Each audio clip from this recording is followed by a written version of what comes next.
Hello, my name is Mark Beech, and this is my PowerPoint presentation on how to make an effective PowerPoint presentation. And I'm going to do that by going through a bunch of slides and five main topics of what you should and shouldn't do in a PowerPoint presentation. The first being information. Information is essential to any presentation, whether it's informative or persuasive or argumentative, whatever presentation you're giving, you're going to be giving out information in some way. So the way you go about doing that is very important.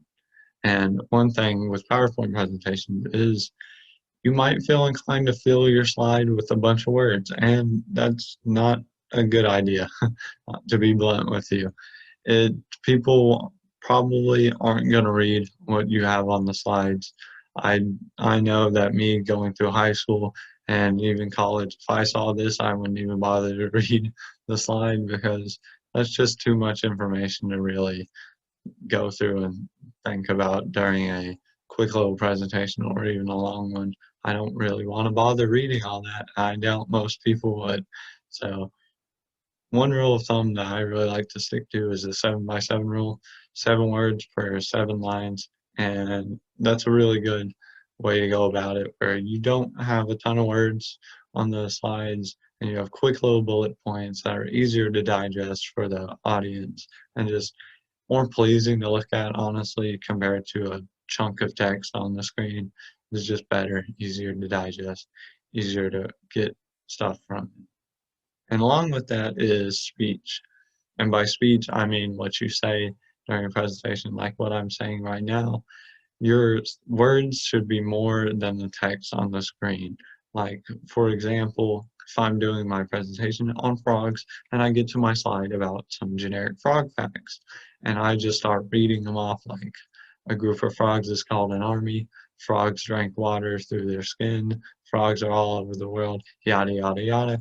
It would get pretty boring pretty quickly, and you would also just it kind of dumbs down your audience and makes them not it kind of insults their intelligence because you're just sort of reading to them when they could easily read what's on the slide, especially if you don't have many words. They'll probably take the time to read it.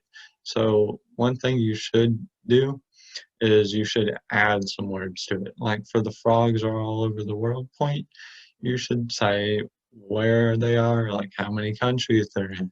Just add some more meat to what you're talking about. The focus should be on you and your words, not necessarily the PowerPoint. It's referenced as a visual aid for a reason. Aid being it should help you, not do all the work for you, basically. And another point is pictures.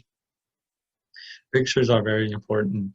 You want them to be relative to what you're doing. Like for the Star Wars slide, I added the Star Wars logo just to add to it. And for all these intro slides, I have a little icon on the side just that really points to what I'm going to be talking about. Pictures, and I have pictures on the side. It just makes sense that way.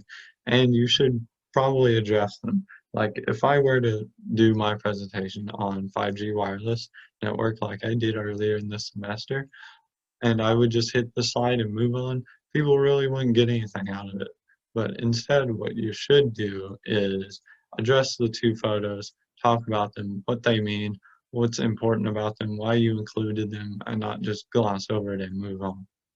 And also, you could add charts and diagrams if you need to get statistical information and stuff like that across. Charts are a great way to do that. And I personally recommend putting them as the main focus of the slide, not any bullet points with them, and just discussing it, talking about what it means, saying how to read it if necessary, stuff like that, how to digest it, everything like that. Just add to it and make it the focus of the slide.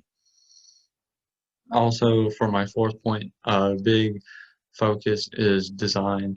I never really thought about that until this semester doing more presentations, but your design is very important, as in what colors you choose, where you plan to put things, everything like that. It needs to flow correctly. Your presentation needs to flow really well so that people can follow it, and your design needs to be consistent and pleasing to look at.